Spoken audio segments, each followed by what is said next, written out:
একজন পাপীকে আল্লাহ সারা জীবনের গুনাহ মাফ করে দিয়েছেন শুধু ঘুমের ঘরে একবার আল্লাহ নামটা ডাকার কারণে। আরেকটু জোরে সুবহানাল্লাহ।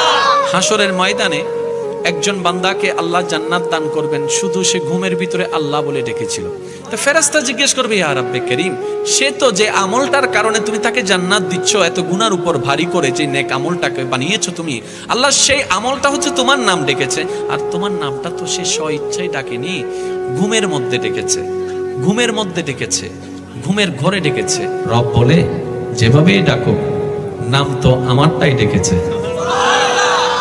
যেভাবে ডাকুক নাম তো আমারটাই ডেকেছে, নাম তো আমারটাই ডেকেছে, আর আমি তার ওই নামটা টাকাকে কবুল করেছি।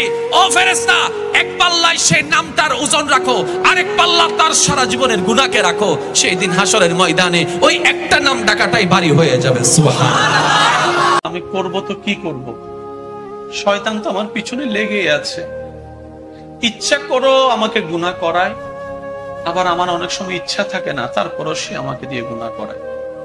আর আমি গুনাহ করলে তো তোমার কাছে আসামি হয়ে যাব, আমি পাপ করলে তো আমার পাপের বোঝা ভারী হয়ে যাবে, জাহান্নামে চলে যাব। মওলা, আমি ছোট্ট একটা মানুষ,